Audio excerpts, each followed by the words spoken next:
Magandang umaga po sa mga nandito po sa ating face-to-face. At ganun din po sa ating mga nasa online, sa bahay-bahay, sa Luzon, Visaya at Mindanao, sa ibang bansa. Alam ko po ay kayo po ay pagpapalain ng Panginoon kahit nandito po sa face-to-face gathering po natin.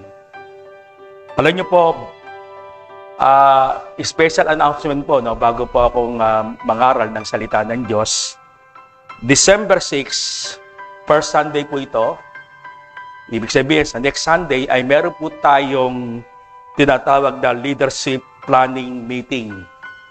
Kaya lahat po ng mga G12 leaders o primary 12 leaders, babae at lalaki, kasama po yung inyong Timothy, yung assistant na leader, ay kasama po sa ating planning meeting, After ng Sunday Cell Celebration ng face-to-face, magsisimula po tayo mag-meeting.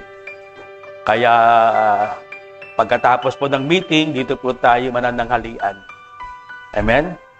Huwag kayong mag-alala, magpapakain po Sister Mona sa Sunday. Kaya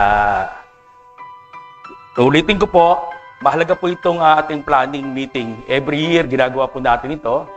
Para sa year 2021 ay alam po natin kung ano po ang ipapagawa sa atin ng Panginoon. Kaya lahat sa mga nasa online po na mga primary 12, kailangan po yung 22, na mga primary 12 leaders and Timothy ay kailangan makaatin po ng ating meeting. Pag-uusapan po natin yung mangyayari po sa year 2021. And then, mahalaga po ito, yung mga goal setting po natin, mga strategy na gagawin po natin sa 2021 sa ating iglesia. Amen ba? Excited ba kayo? Kaya yung mga Timothy po ay kasama po dito, Kung kayo po ay meron pong Timothy na isa o dalawa, isama nyo po para sa ganon ay talagang makita nyo po yung blessing ng Panginoon sa year 2021. 27 days na lang ay Pasko na po. Parang malungkot kayo. Okay, kahit na po may pandemic, ay kailangan lagi tayong masaya kasi po ang December o Pasko ay ito po ay kaarawan ng ating Panginoong Yesus. Kaya magkakaroon tayo ng matinding celebration, although may pandemic, alam po natin sa Panginoon ay wala pong pandemic. Kaya sabihin niyo po sa inyong katabi, diyan sa loob ng bahay, na nanonood ng online po natin, sabihin po natin, mapagpalang Pasko. Amen? Masaya ba kayo? Nasa bahay po. Handa na po kayo, mga nasa bahay po, at dito po sa face-to-face. Ang kailangan lang ninyo ay notebook, ballpen, and then Bible, Kaya tayo po'y nandito ngayon ay hindi aksidente, Ito po ay plano ng Diyos, kaya po nandito po kayo, lalo na po yung mga first-timer. Kaya first-timer po, ibig sabihin new friend namin, inimbitahan po kayo, hindi po aksidente, ito po ay plano ng ating Panginoon. Amen? Sabihin mo sa iyong sarili, may plano pala sa akin ng Diyos. Okay, para kayo matahimik, Sabihin niyo po ulit, may plano sa akin ang Diyos. Kaya po walang aksidente po sa Diyos. Amen? Bukas po ay last week. Naka-5 linggo na po tayo nag-rescue, Tatlo ang nire-rescue po natin. Una po yung mga cell leaders and cell member. Kailangan po, yung mga cell leaders na nire-rescue po natin, ay kailangan po ay makapag-cell group na po, Kung hindi po kakayanin, ang pinaka-deadline ay dapat January po, lahat ng na-rescue po nating cell leader ay magkakandak po ito ng cell group.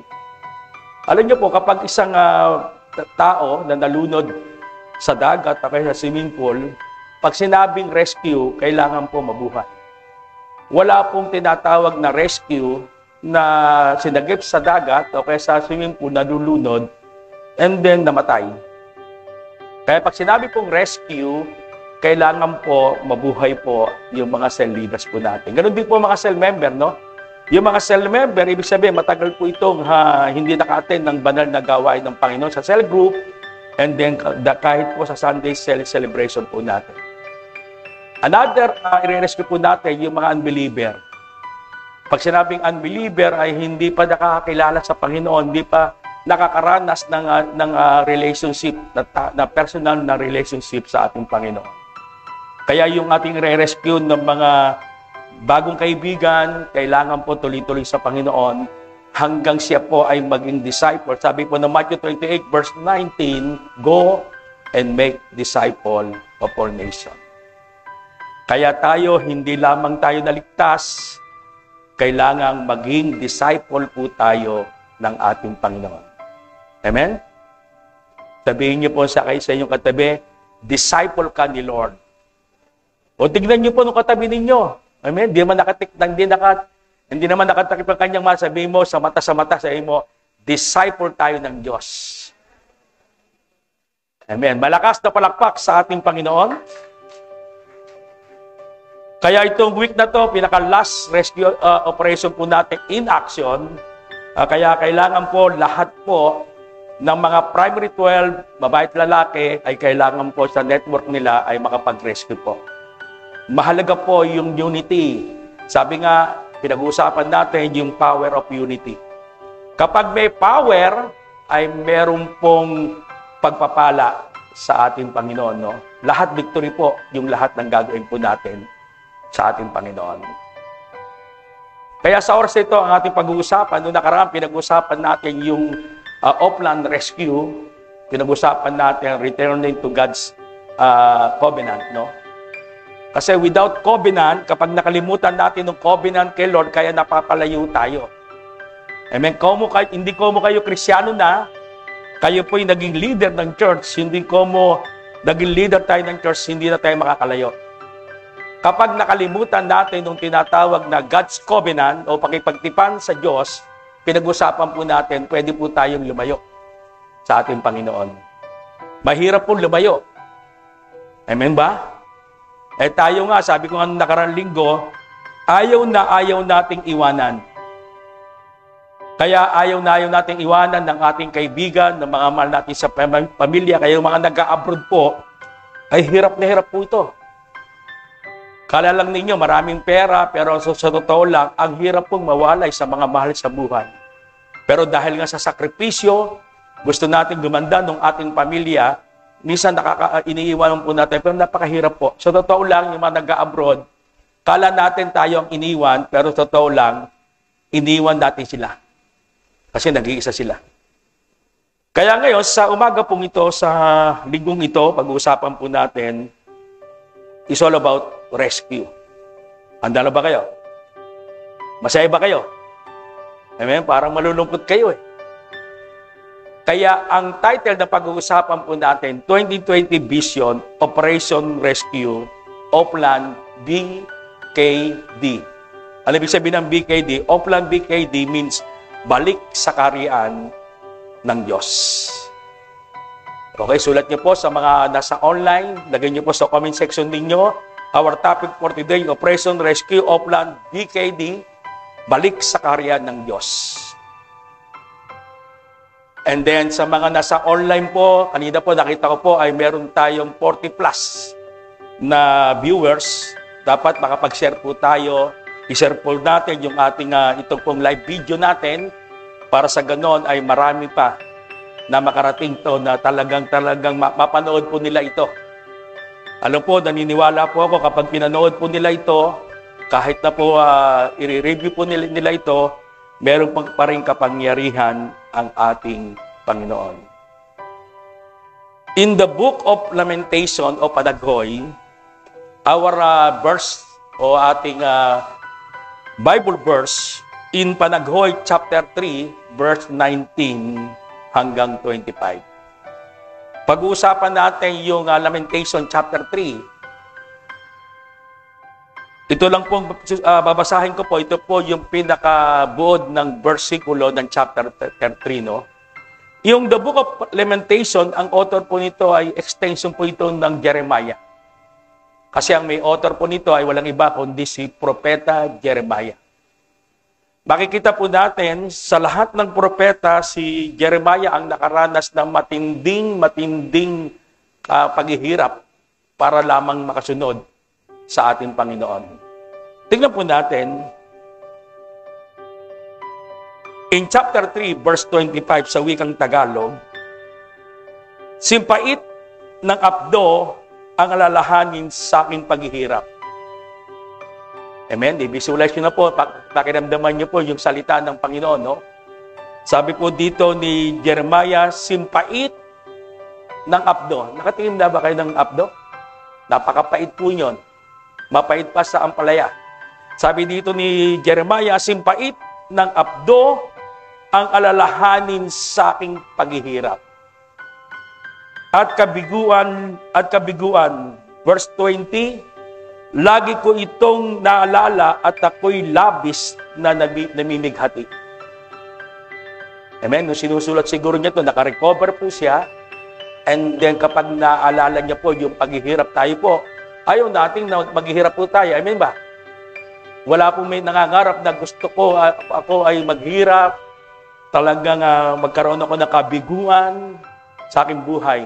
Ganon din po si Propeta Jeremiah, no? Sabi dito, verse 20, lagi ko itong naalala at ako'y labis na namimighati. Verse 21, ito maganda po, no? Gayunpaman, nanunumbalik ang aking pag-asa. Pag naalala ko ito, verse 22, ang hindi magmamaliw na pag-ibig ni Yahweh. At ang kanyang walang kupas na kahabagan. Verse 23, hindi nagbabago tulad ng bukang liwayway, dakila ang kanyang katapatan. Verse 24, si Yahweh ay akin, sa kanya ako magtitiwala. Last verse, sabi po dito, si Yahweh ay mabuti sa mga nagtitiwala sa kanya. Nawa, itong salita ng Diyos ay magkatawang tao po sa atin ngayon. Yung mga nakakaranas ng suffering, nakakaranas ngayon ng problema, ito po yung pinakamedisina po ng bersikulo po ito sa Book of Panagot, chapter 3, verse 19 to 25. Sabihin niyo po sa online, sa face-to-face, o sige, palakpak muna po kayo. Sabihin niyo po, sa online, sa face-to-face, mata sa mata sa inyong katabi, o kanina sa kaliwa po kayo tibingay, ngayon sa kanan po, sabihin niyo po, may himalang gagawin sa iyo ang Diyos. Amen ba? Lahat ba nakapagsalita? Amen? Ito pong lamentation, 5 chapter po ito. Pero punong-puno po ito ng kalungkutan ni Propeta Jeremiah. Makikita po natin si Propeta Jeremiah sa nakaraang topic ko po, isa po siyang rescuer. Tinawag ng Diyos para i-rescue niya ang kanyang mga kababayan. Mga kapwang mananampalataya, mga kapwang leader at mga hari. Sa kapanahon po natin, ito po ng mga pangulo ng mga bansa. Pero sa kapanahonan niya po, siya lang po ang propeta na talagang isa sa pinaka-nahihirapan po. Nagsasalita sa kanya ang Panginoon at sinasabi ng Panginoon sa kanya, sabihin mo ang salitang ito.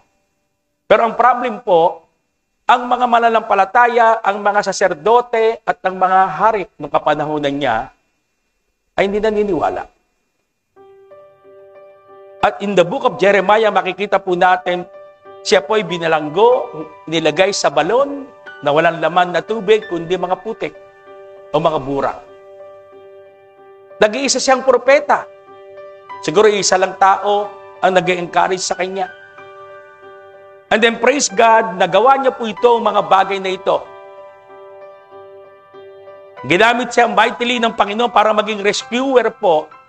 Maibalik niya ang pananampalataya ng mga Israel. Kasama ang mga leader po dito. Kahit na po siya ay talagang inuusig, nahihirapan, pinaparusahan, pero hindi siya give up. Bagamat in Lamentation chapter 3, verse 18, makikita natin parang give up na si Jeremiah. Siguro nakikita ko po ito, nung sinabi niya po ito, nandun po siya sa balon ng punong-puno ng burak. Halos hindi na siya makahinga. Kaya sa verse 18, mababasa po natin, sabi niya, nawala na ang aking pag-asa. Nawala na ang aking pagtitiwala sa Diyos. In verse 18. Pero makikita po natin sa ating binasang verse 19 hanggang 25, nagkaroon siya ng pag-asa. Kaya nakikita ko po, naniniwala po ako, yung salita ng Diyos ang siyang nagpapatibay po sa atin. Kahit na po tayo may matinding mga problema na naranasan sa ating buhay, hindi tayo matutulungan ng ating kapwa-tao, yung mga mahal natin sa buhay. Alam niyo po, ang makakatulong lang sa atin ay walang iba kundi ang salita ng Diyos. Amen ba? Kaya dito po makikita po natin si Jeremiah, bagamat matinding propeta ng Diyos, sumusunod ng 100%. Pero ang sukli sa kanya, mga kapatid, ay parusa, paghihirap, iniiwanan siya ng mga tao. Pero hindi siya give up. Amen ba? Kaya sabihin mo sa iyong katabi, huwag kang give up. Amen ba? Kasi kapag tayo po'y lumapit sa Diyos, meron tayong pag-asa. Kahit na tayo po ay punong-puno ng mga crisis, punong-puno ng mga problema sa ating buhay, pero praise God, tayo ay anak ng Diyos. Amen ba? Kaya kailangan po, mga kapatid, sa araw na ito, yung oras na ito, ng blessing ng Panginoon, yung sinasabi ng Diyos sa iyo individual. Kaya dapat talaga, habang tayo nakikinig ng salita ng Diyos, manalangin tayo, Lord, magkatawang tao sa akin yung salita ng Panginoon. Kaya kung ating ang offline po natin, BKD, balik kaharian sa Diyos. Dito po, mga kapatid, sa verse 20, 21, 22, 23, kung makikita po natin, ilang ulit po, 3 times, inulit po yung salitang remember. Alalahanin. Kaya, pinakita po dito, mga kapatid, kung nasa panahon po tayo, alimbawa, mga kapatid, malayo ka sa kaharian ng Diyos. Malayo ka sa Diyos. Kung halimbawa ngayon, ikaw ang mag-rescue, katulad ni Jeremiah, pwede kang makaranas ng mga kahirapan. Mga kapatid, ito pong verse 20 hanggang 23 ay napapanahong mensahe po sa bawat isa sa atin. Dito po sa 20 hanggang verse 23, plan number 1. Lagyan niyo po, plan number 1, dapat tandaan. Sulat niyo po sa online, sa inyo pong comment section. Amen? Plan BKD, plan number 1, dapat tandaan. Mabuti na lamang si Propeta Jeremiah ay hindi nakakalimot. Amen? Bagamat nandun siya sa gitna na kung saan pwede na siyang give up, mangayaw, na katulad na nangyayari sa ating minsan, kapag meron ng mga crisis, kahit na meron ng mga problema, wala ka ng pinansyal, wala ka ng trabaho. Pero kagandahan, mga kapatid, in verse 19, 20 hanggang 23, nagrema sa kanya yung salita ng Panginoon. Sabi niya, mga kapatid, ngunit naaalala ko. Alam niyo po, kapag tayo nakaranas ng ganitong pangyayari katulad ni Jeremiah, kahit na tayo man of God, kahit ako nakakaranas po, amen, bagamat marami tayo, minsan nakakaranas po ako na ako lang ang nag-iisa. Pero mabuti na lamang may nagko-comfort sa akin, walang iba kundi ang salita ng Diyos. Amen ba? Kasi bilang mga leader, bilang pastor, ang hirap po na lumapit sa isang member, sa isang leader. Kailangan talaga i-comfort mo ang sarili mo sa salita ng Panginoon. Kaya kung sakali man, mapapalayo tayo sa kaharian ng Diyos, alam niyo po, napakahirap po na lumayo ka sa kaharian ng Diyos. Ito ang kingdom of God. Kapag ikay umalis sa kaharian ng Diyos, alam niyo po, kapag umalis ka dito, ang mapupuntahan mo ay kaharian ng demonyo. Amen ba? Dalawa lang po ang kaharian. Sa Bible po, umarahil 3. Pero yung majority na kaharian na sa Bible ay kaharian ng Diyos at kaharian ni Satanas. Kaya the moment na tayo tumanggap kay Christ, nandoon ka sa puder ng kaharian ng Diyos. Pero kapag ikaw ay lumayo at umalis sa kaharian ng Diyos, mapapunta ka sa kaharian ni Satanas. Andiyan ba kayo? Kaya ini-imagine ko kapag nasa kaharian ka ng Diyos, lahat may enjoy mo. Andun lahat ng blessing. Kahit wala kang pera, pero masaya ka. Pero kapag ikaw yung nasa labas ng kaharian ng Diyos, kahit marami kang pera, andun ang kalungkutan mo. Amen ba? Hindi mo ba kayo? Kaya sabi po dito, sa plan number 1, para makapag-rescue tayo at para hindi tayo ma-rescue, dapat tandaan, sabi ito, letter A. In verse 22, sabi po dito, ang hindi, sabi nga sa verse 21 muna, gayunpaman, nanunumbalik ang aking pag-asa.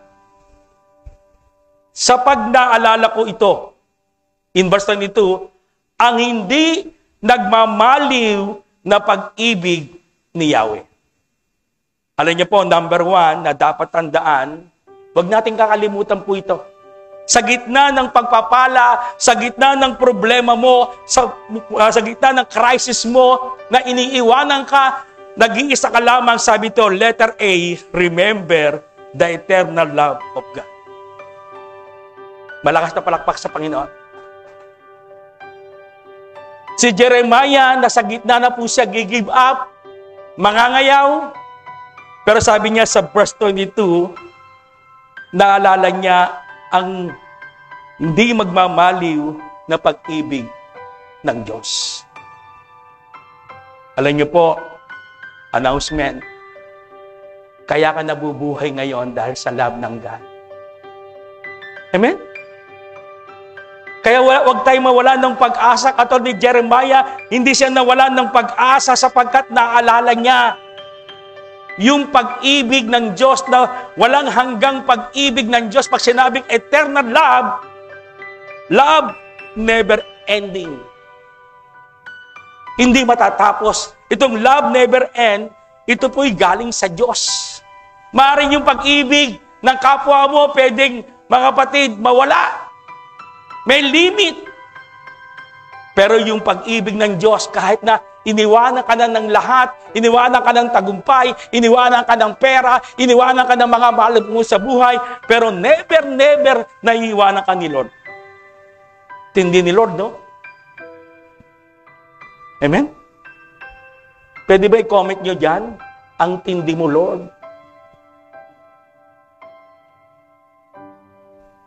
Kaya nga sabi ni Jeremiah, yung naalala ko, yung eternal love ng God, bigla sa siguro niya, naalala niya yung pag-ibig ng Diyos, biglang lumakas si Jeremiah. Kaya tayo po, pag tayo nag-rescue, ang ilalagay natin sa mga i-rescue natin, alam mo ba, walang hanggang ang pag-ibig ng Diyos sa iyo. Di ba nung mga kapatiran natin tumalikod kay Lord, marami nang ginagawang mga bisyo, bumabalik sa dating bisyo, amen? Gumagawa ng mga bagay-bagay sa mundo na hindi kaya-aya sa Diyos, pero andun pa rin yung pag-ibig ng Diyos. Iniingatan pa rin siya ng Diyos. Minsan nagtataka pa nga siya, may mga COVID na, pero siya hindi nahahawa. Amen ba? Why? Kasi po, ang pag-ibig ng Diyos ay walang hanggang pag-ibig. Hindi niyo ba alam dahil sa pag-ibig, nandito tayo? Nagmahal ang tatay at nanay mo, dahil sa pag-ibig na ito, mga kapatid, isinilang ka.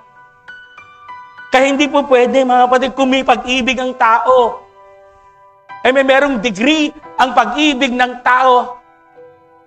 Ano kaya ang degree ni Lord? Sobrang degree. Amen?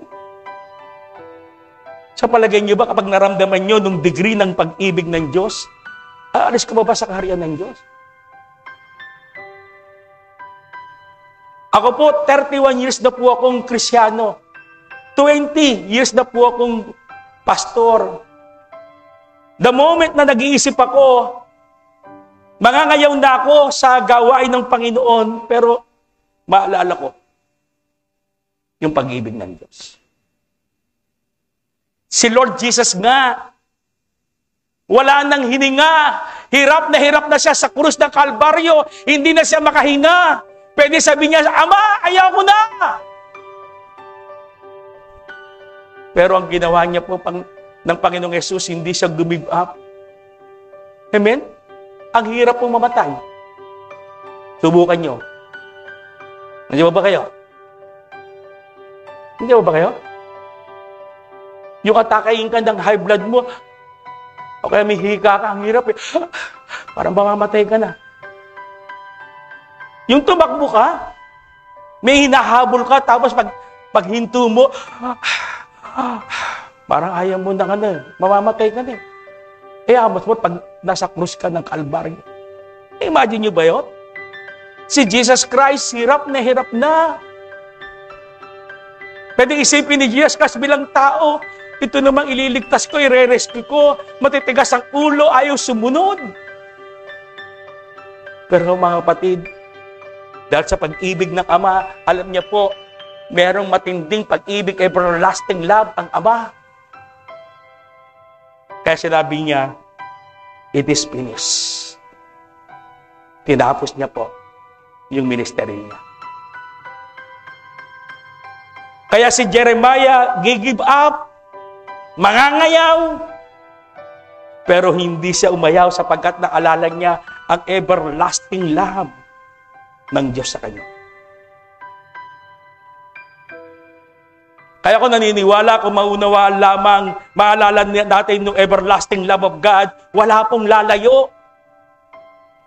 At sasabihin mo, hindi ako aalis dito sa Diyos. Hindi ako aalis sa paglilingkod sa Panginoon. Hindi ako aalis sa kaharian ng Diyos para ma-enjoy ko ang mundo. Amen ba? Kaya sabi po dito, dapat tandaan, remember the eternal love of God. Alam niyo po, kaya ginagawa ni Satanas, binibigyan na tayo ng amnesia. Hindi niyo napapansin yung ginagawa lang ni Satanas, bibigyan ka ng amnesia. Kapag ikay palayo na sa kaharian ng Diyos, ang ginagawa ni Satanas, amnesia, yung mga karanasan mo, yung pag-ibig ng Diyos. Kaya mabuti na lamang, praise God, meron pong rescue operation ang Jesus Christ the Life Giver. Talaga nagtsatsaga ang mga primary 12 ninyo, ang mga cell leader ninyo, halos araw-araw pumupunta sa lugar ninyo. Walang bayad po yun. Andiyo ba kayo? Hindi katulad ng Lazada, bago pumunta sa inyo, kailangan order ka pa. Ang mga primary 12, ang mga cell leaders ninyo, kahit wala kang order, amen? Na wala kang order na milk tea, pupunta sa iyo. Isa tuwa tayo kay Lazada, mabuti pa si Lazada, nadadalaw ako. Kaya ka dinadalaw kasi nga may order ka. Nakakapagtaka naman ang Lazada, kahit hindi alam ng bahay, alam na alam niya. Amen? Ang mga cell member na nawawala sa kaharian ng Diyos, nakakalimutan ang address ng church. Nakalimutan nung time ng cell group. Abalang-abala sa trabaho, hindi masama ang trabaho, hindi masama ang negosyo, pero nakakalimutan yung oras ng kanilang covenant na merong cell group. Kasi si Satanas, ang tinuturok sa atin, amnesia. Hindi ba kaya? Kaya kapag tayo magre-rescue, kailangan turukan po natin yung mga i-rescue natin, the everlasting love of God. At ganun din po tayo, para hindi tayo mawalay sa Diyos, kailangan yung everlasting love of God ay hindi mawala sa atin. Blessing po kay Jeremiah po ito. Kaya nung binabasa ko po yung Lamentation chapter 3, sa simula pa lamang, give up to si Jeremiah. Amen? Kaya lang, pagdating dito po sa 22, ang tindi. Kasi sa Jeremiah, sa Lamentation chapter 3, kinuwento niya ang lahat ng kanyang hirap. Kulang na lamang talagang ibalik niya kay Lord. Sumbatan si Lord. Mabuti na lamang na twist sa verse 22, sabi niya, hindi ko malilimutan ang hindi magmamaliw na pag-ibig ng Diyos. Dapat tayo ganon. Kaya kapag tayo nakakaranas na kung saan palayo tayo sa kaharian ng Diyos, amen? At nararanasan natin, iniiwanan po tayo, kailangan, sabi po dito, kailangan hindi natin makalimutan ang pag-ibig ng Diyos. Mawala na ang pag-ibig ng kapwa mo, wag lamang ang Diyos. Kasi kapag nawala ang pag-ibig ng Diyos, delikado po. Kahit mawala ng pag-ibig ng kapwa mo, at least kapag hindi mo makalimutan ang pag-ibig ng Diyos, babalik lahat ng mga pag-ibig ng mga taong ibinigay sa iyo. Pwede niyo bang palakpakan ang pag-ibig ng Diyos? Pangalawa, in verse 22, letter B, sabi dito, at hindi magmamaliw na pag-ibig ni Yahweh at ang kanyang walang kupas na kahabagan. Alam niyo po, pangalawa, remember God's infinite mercy. Matindi po. Naalala pa din hindi lamang ng pag-ibig ng Diyos, naalala pa rin ni Jeremiah sa gitna ng kanyang pag-give up. Pwede na siya give up, pero sabi niya, naalala ko ang walang hanggang habag ng Diyos. Amen ba? Kaya the moment na tayo po ay nasa kumunoy, amen? Nandun na po tayo, lugmok na tayo sa kasalanan, nakakulong tayo sa kasalanan. Mga kapatid, tandaan niyo po, alalahanin niyo po yung walang hanggang habag ng Diyos. Hindi, no? Mabuti na lamang meron pong karakteristik si Lord nang punong-puno siya ng mercy. Kaya yung mga Kristiyano ngayon, kung nakakarinig kayo, kung malayo kayo kay Lord, ito na ang panahon na bumalik ka na kay Lord. Hanggang meron pang mercy, hanggang meron pang kahabagan ng Diyos. Alam niyo po, dahil sa habag ng Diyos, ibigay ni Jesus Christ ang kanyang buhay para sa atin. Amen ba? Mga taga-balcony? Kaya kailangan remember God's infinite mercy. Yung mercy never end. Yung habag ng Diyos, hindi matatapos ito. Kaya habang may panahon pa na kung saan nangihina ka, lumalayo ka sa kaharian ng Diyos, nag-e-enjoy ka sa mga gawain sa mundo, mga bisyo, anumang mga klaseng mga kasamaan, kasalanan, ito na ang panahon, alalahanin natin yung habag ng Diyos. Amen ba? Hindi ba kayo? Kaya kung makikita po natin, mga kapatid, kapag may mercy, every time na si Lord ay nahabag, alam niyo ba, nakikita ko po, yung lumapit si Bartimaeus na bulag. Amen, sumigaw si Bartimaeus, sabi, humingi ng habag. Jesus, anak ni David, maawa ka sa akin. Alam niyo po, kapag kada may habag si Lord na lumalabas, nung habag ng Lord, meron pong miracle. Yung babaeng dinudugo, 12 taon na, yung lumapit kay Jesus, hinahabol yung babaeng 12 taon nang dinudugo. Alam niyo po, nahabag si Jesus. Kaya kapag merong mercy, may habag, ang Diyos, ang katumbas nito, ang resulta nito ay miracle. Amen ba? Kaya kailangan wag nating kalimutan, mga kapatid, infinite mercy o God. Alam niyo po, the good example nito si Maria Magdalena. In John chapter 8, may eksena po dito na si Maria Magdalena ay nahuli ng mga saserdote, mga pariseyo na nakikiapid. Amen?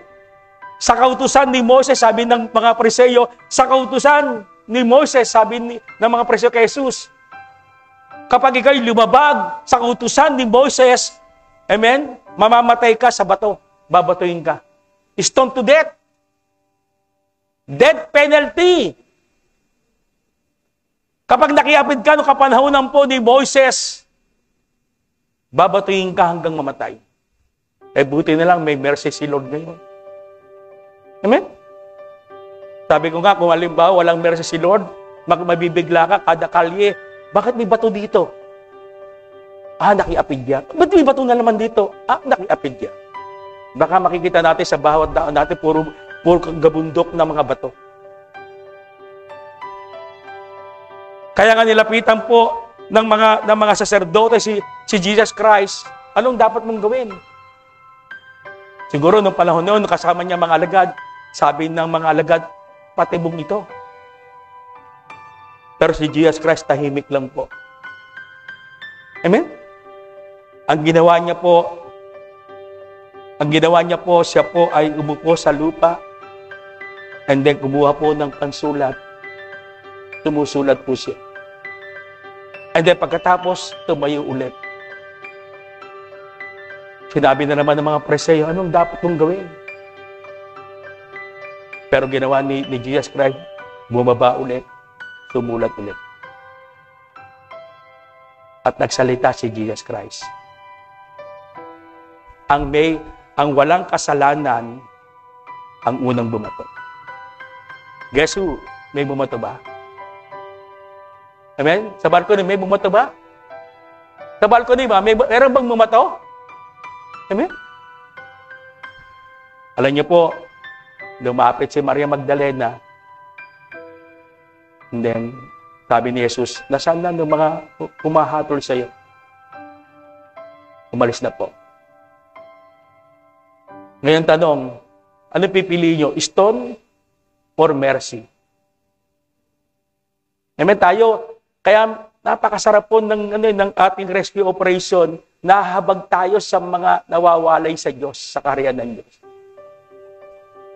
Nawawala nung paghatol natin, hayaan mo na, pastor. Nag-e-enjoy siya sa ML, hayaan mo na. Hanggang lumabo ang mata, hanggang siya magkasakit, katulad nung nangyari dito, ng balita, dahil sa adik sa ML, nawala ng bituka. Pero dahil sa mercy of God, yung compassion ni Lord sa atin. Tanong ko sa inyo, stone or mercy? Mercy. Kaya sabi ni Jesus Christ kay Maria Magdalena, pinatawag ka na ni Lord. Pinatawag ka na ng anak ng Diyos. So, Lord. Pero nakita natin sa buhay ng Magdalena, hindi siya nahatulan. That's compassion, that's a mercy ng God, nagpatuloy siya till death hanggang sa paglilingkod sa Panginoon. Amen ba? Kaya kapag tayo mag-rescue at doon yung mercy ni Lord, amen, dapat agad i-condemn yung mga nilabay sa karya ng Diyos, andun ng mercy ni Lord. Yung habag ng Lord, nagkakalang tao sa lahat ng mga mag-rescue, and then maramdaman yung mga i-rescue natin, andun ng mercy ni Lord. Tandaan mo ito. Dahil sa mercy ni Lord, nagkaroon po tayo ng blessing ng kaligtasan sa Panginoon. So, di ba pala kapag ninyo ang Panginoon? Yung mga nasa online, nag-emoji po kayo ng palakpak. Mga nasa online, may palakpak na emoji po dyan. Ganun ba? Pangatlo, makita po natin na dapat tandaan, involved na ito yung sabi dito sa wikang English, there are new every morning greatest faithfulness. May kanta ito. Hindi ko lang nakanta. There are new every morning. Sabi ni Jeremiah, there are new every morning greatest faithfulness. Pangatlong dapat tandaan, remember God's eternal faithfulness. Kahit na tayo hindi tapat sa Diyos, ang Diyos ay laging tapat sa iyo. Pinapaulan niya sa masama at sa mabuti. Pinagpapala ang masama at mabuti. Pinagpadaling ang masama at mabuti. Kahit na ito, ang mga tao hindi tapat sa Diyos, ang Diyos ay nanatiling tapat sa atin. Kaya kailangan tayo nito bilang mga anak ng Diyos kapag tayo napapalayo sa nariyan ng Diyos, kailangan tandaan po natin yung eternal faithfulness ng Panginoon. Kahit na tayo na ito, sa mga kasalanan, nalugod tayo sa kasalanan, and then there is no condemnation, tapat ang Diyos, sabi ko dito sa John chapter 1 verse 9, kung ipapahayag ang iyong kasalanan, ipapahayag ng iyong kasalanan, ang Diyos ay tapat. Handang magpapahayag. Ano na? Pero kapag tayo manatili, ako nagtataka sa mga Krisyano, mga pili sa kakamundang kaharian, pwede naman dapat alalahanin na yung eternal faithfulness na Lord para makabalik po siya. Kaya sabi ni Jeremiah, para makabalik tayo sa kaharian ng Diyos, kailangan po alalahanin natin yung walang hanggang katapatan ng Diyos sa bawat isa sa atin. Amen ba? Pero ito po tatlong ito Na dapat tandaan tayo po mag-rescue, dala-dala po natin yung everlasting love, yung infinite mercy of God, yung eternal faithfulness ng Diyos, ibibigay po natin sa ating mga ire-rescue. Upang sa ganon, ang mga anak ng Diyos na nawalay sa karya ng Diyos, may balik po natin ito. Amen ba? Alam niyo po, mga kapatid, ang dami sa Bible na talaga nagbalik loob si Zacchaeus. Amen? Wala siyang ginawa sa kanyang buhay kundi mandaya. Pero nang siya po'y nainkwentro niya si God, alam niyo po, dahil sa katapatan ng Diyos, pinatawad po siya. Isang beses lang nabanggit ang salitang Zacchaeus, pero sa ating ngayon, sa ating mga Kristiyan, laging sikat si Zacchaeus. Why? Pinapakita po dito yung katapatan ng Diyos sa bawat isa sa atin. Amen? Tanong ko sa inyo, aayaw pa ba kayo? Okay, isa lang ito nagsumagot. Talagang may amnesia kayo eh. Aayaw pa ba kayo kay Lord? Amen. Praise God. Bumalik nung inyong kaisipan. Hindi ba kayo? Kaya kung kayo nakakaranas ngayon, mga kapatid, talagang andoon yung lahat ng problem. Tinutorture ni Satanas ng ating isipan, wala ka ng pag-asa, wala ka ng kwenta. Pero ito mabuting balita, sabi sa ni Lord, may pag-asa ka. Sapagkat nilikha kita, nakawangis kita, dapat maging mataas yung self-image mo. Maniwala ka.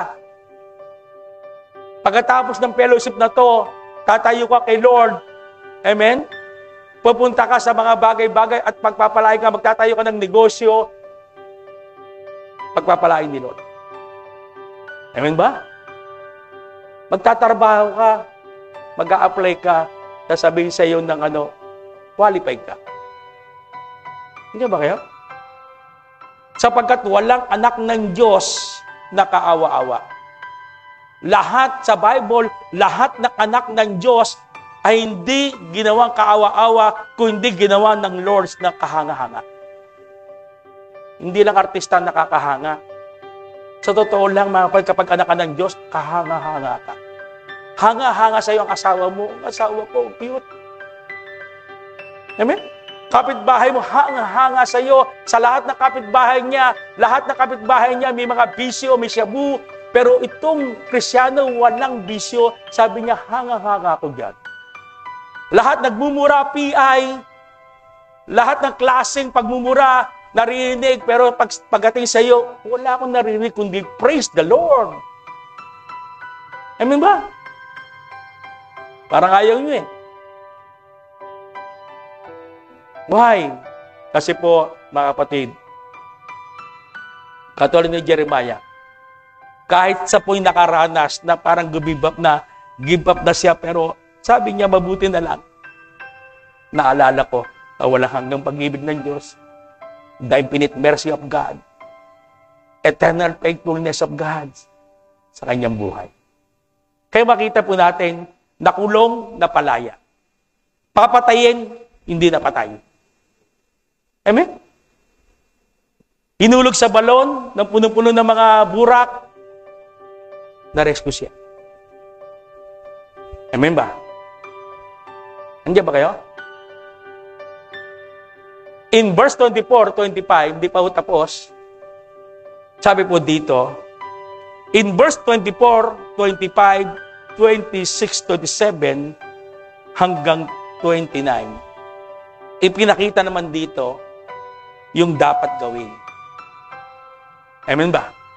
Kung makikita po natin, merong tinandaan si Jeremiah, pero sabi po dito sa verse 24 hanggang 29, meron tayong gagawin. Para manatili tayo sa kaharian ng Diyos, after na marerescue po natin ang mga cell leader, ang mga cell member, ang mga unbeliever na mahal natin sa buhay, alam niyo pa, pag dumating siya sa kaharian ng Diyos, hindi na siya alis. Ang buhay na patotoo, ako po.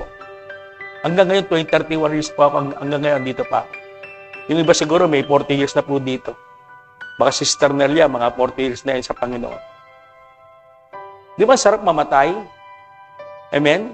Sinusunog ka ngayon, wala nang kabaong eh. Sinusunog ka, pero mga kapatid, pupunta ka sa langit.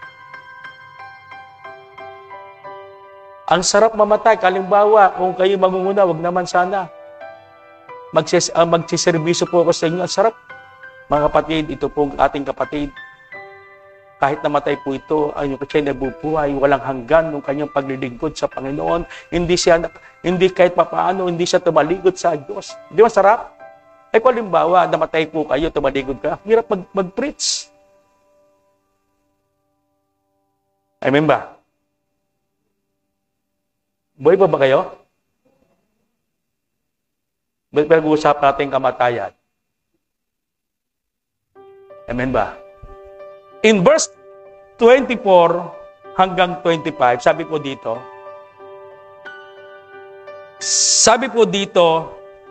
si Yahweh ay aking sa Kanya ako nagtitiwala.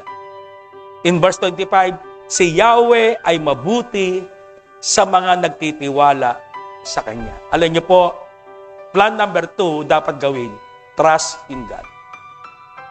Ilagay niyo po sa comment section niyo po ang dapat gawin, trust in God. Kaya sabi ni Jeremiah po dito, kay Lord lang siya nagtitiwala at ang Diyos ay mabuti sa nagtitiwala sa Kanya. Mga kapatid, okay na samahan mo si Lord, sumasama ka, sumusunod ka kay Lord, pero mas okay kung nagtitiwala ka sa Kanya. Kasi maraming mga disciple, maraming mga mananampalataya, sumasama lang. Amen? Sama lang sama. Pero ang problema, ang tanong ni Lord, titiwala ka ba? Amen? Nagtitiwala ka ba sa Panginoon? Kaya mahalaga po, kung gusto nyo po mga kapatid, na manatili po tayo sa kaharian ng Diyos, walang hanggang sa kaharian ng Diyos, kailangan yung pagtitiwala natin ay manatili po. Kasi po kapag nawala ang pagtitiwala, unti-unti yung pag-asa po natin, ninanakaw ni Satanas. Kaya katulad ni Jeremiah, nakita nyo ano yung dapat niyang gawin, lagi siyang magtiwala sa Diyos, ano man ang ipapagawa sa kanya, mga imposibleng gagawin niya, mahirap na gawin, mahirap maglingkod, pero kagandahan nagagawa niya ang lahat ng mga bagay na ito dahil sa pagtitiwala niya sa Diyos. Amen ba? Mahirap bang tumalikod sa kasalanan? Ano sagot nyo?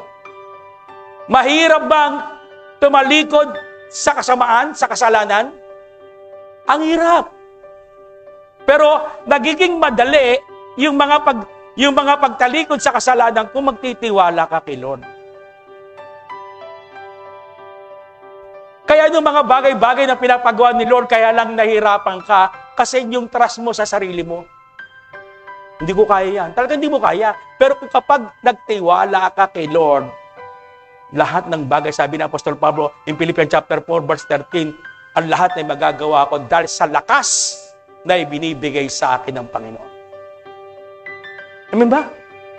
Madali ba mag-cell group? Madali ba maging cell leader? Mahirap! Bakit mahirap? Kasi nagtitiwala ka sa sarili mo. Wala akong time. Busy ako! Pressure ako! Kaya nahihirapan tayo. Amen ba? Pastor Joe, mahirap ba umatin ng kada Sunday celebration? Hirap. Hindi ba kayo? Kahit nga malapit nung church, kapitbahay lang minsan wala. Natutulog na nga sa church wala pa nga Amen? Bakit nahirap? Kapag nawala ka ng tiwala. Lahat ng mga bagay na gagawin po natin sa kaharian ng Diyos, magiging mahirap kapag wala pong pagtitiwala sa Diyos. Kaya ng mga man of God mula kay Noe hanggang sa mga 12 disciple, yung mga imposibleng pinapagawa sa kanila, nagagawa, nagkataka tayo, bakit nagagawa ni Pedro? Mangingisda lang yan. Why? Kasi meron siyang pagtitiwala. Sa palagay niyo ba, kung walang pagtitiwala ako kay Lord, magpapastor ako? Sa mga, ang husay ninyo, mga professional kayo, mga tapos kayo ng college. Ako, tapos lang ako ng University of Pepsol. Amen ba? Talagang malungkot kayo no? Hindi kayo tumatawa. Hindi ko malaman kung tumatawa kayo, kasarado bibig nyo no? O baka naman baka naman labas ang bibig ninyo, ang mga ngipin nyo dyan. Mahirap talaga pag may mas no? Hindi makatawa no? Amen ba? Kaya sabi po dito, trust in God. Another, plan number 2 dapat gawin, in verse 26-27, pinakamabuting magagawa ng tao ay buong tiyagang maghintay sa pagliligtas ni Yahweh. Verse 27, at mabuti sa isang tao na siya ay matutong magtiyaga mula sa kanyang kabataan.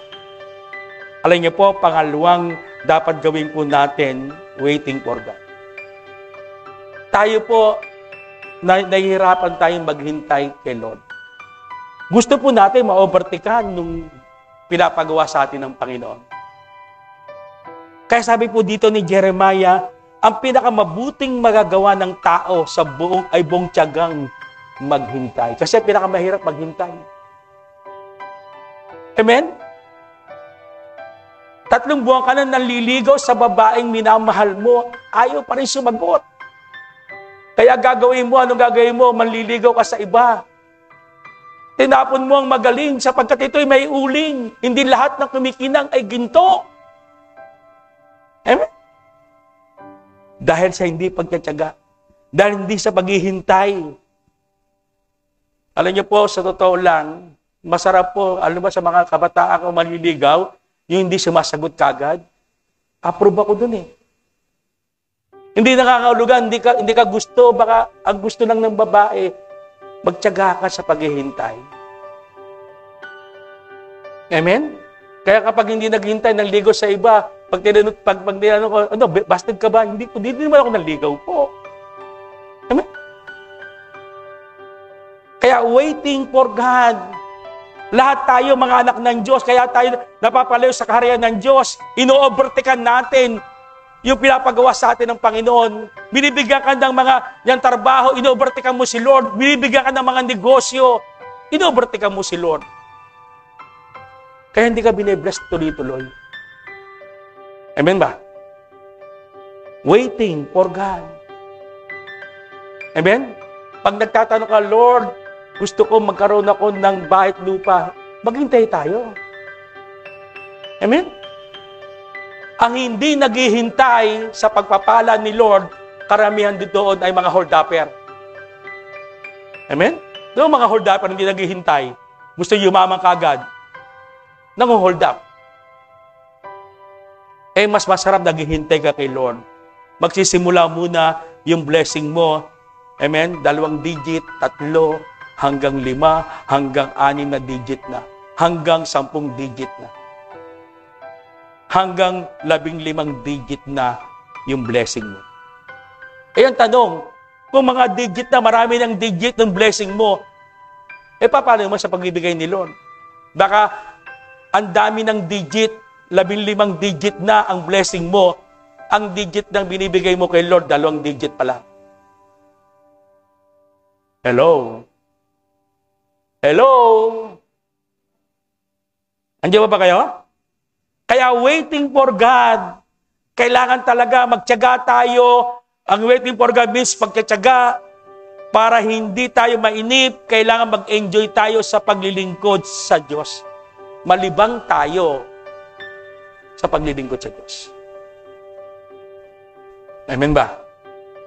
Kaya natutuwa po ako sa mga cell leader, talagang nililibang niya nung kanyang paglilingkod sa ating Diyos. Kasi po, mga kapatid, ang mainip talo. Hindi ba kayo? Hindi ba kayo? Kaya kailangan maghintay po tayo. Lord, inihintay ko po. Kaya talaga, anumang mga decision natin na gagawin, talagang wait upon the Lord. Kasi kapag naghihintay ka kay Lord, lahat ng mga decision mo, lahat ng gagawin mo, magiging tumpak ito sa harapan ng ating Diyos. Kaya lang minsan, di nagtatagumpay, nagiging palpak, yung nangyayari sa buhay mo. Kasi di mo hinintay si Lord. Tapos sa bandang huli, sinisisi mo si Lord. Ang tanong, naghintay ka ba kay Lord? Amen ba? Kaya pangalawang dapat gawin, waiting for God. Amen? Sa verse 26 to 27. And then verse 29, sabi po dito, siya ay magpakumbaba sa harapan ni Yahweh at huwag mawalan ng pag-asa. Alam niyo po, pangatlong dapat gawin, in plan number 2, humble in God. Mga kapatid, katulad ni Jeremiah, nakakaranas siya ng pighati. Pero ginawa niya po, mga kapatid, nag-humble siya. Kasi minsan pinapahintulot ni Lord yung mga problema sa ating buhay, yung mga crisis sa ating buhay, para maging humble tayo. Minsan nawawala ka ng pera, why? Para maging humble tayo sa harapan ng Panginoon. Kaya sabi niya dito, siyang mapagkumbaba sa harapan ni Yahweh ay huwag mawalan ng pag-asa. Kailangan mga kapatid, maging humble po tayo. Ang trabaho lang natin, nagpapakababa tayo. Ang trabaho ni Lord, itataas ka. Amen? Kaya kapag ikay nagmataas, ang trabaho ni Lord, ibababa ka naman. Para sa ganun, mga kapatid, magpakababa ka and then tataas ka ng ating Panginoon. Kaya kailangan mga kapatid, kahit na Pastor June, hindi naman ako mali, tama ako, be humble. Bakit ganon? Si Jesus Christ nga, tama. Pero ang ginawa niya, nag-humble pa rin siya sa harapan ng mga maraming tao. Kaya gayahin natin si Lord. Kaya dapat gawin po natin, para manatili po tayo sa kaharian ng Diyos, be humble. Kahit pinagpapala ka na ni Lord, Amen, be humble. Kaya ako pinagpapala, hindi sa sariling galing ko, sa husay ko. Kaya ako pinagpapala ni Lord. Dahil kay Lord, galing lahat ang blessing na ito. Kaya pangatlong dapat gawin mo, humble in God. Katulad ni Jeremiah, hindi siya nagyabang, hindi siya nagmataas, kasi ginagamit siya mightily ni Lord. And then dumating yung crisis, naging be humble po siya. Hindi niya hinamak si Lord. Amen? Hindi siya nagreklamo sa Diyos. Be humble. Kaya isang maganda example nito ng prodigal son, yung prodigal son umalis sa kaharian ng Ama, kaharian ng Diyos, umalis po siya, sabi po doon, nagpunta po sa kaharian ng mundo. Kala niya mag-e-enjoy kasi dito sa tingin niya, paano siya nag-e-enjoy? Amen? Meron kagalakan, may enjoy po dito, pero gusto niya, yung sa bagay sa mundo, yung prodigal son, yung anak na ito pumunta doon sa mundo. Sa kaharian ni Satanas. Alam niyo po, bandang huli, amen, nagkaroon siya ng realization, pangit pala doon. Bakit siya nakabalik sa kaharian ng Diyos? Naging humble siya, nagpakababa siya, sabi niya, nag-memorize siya, sabi niya, pagpunta ko sa aking Ama, gawin na lang niya ako alila. Parang katulong na lang. Nag-humble siya. Pero kung makikita po natin, nung siya ay nag-humble, tinanggap siya ng kanyang Ama. Nagpesta pa doon sa kanyang lugar. Why? Kailangan natin, mga kapatid, mag-humble po tayo. Take note, hindi lang gusto ni Lord nang magkaroon tayo ng makeover sa ating buhay. Ang gusto ni Lord, mag-take over tayo. Mag-take over sa buhay mo si Lord sa buhay mo. Amen ba?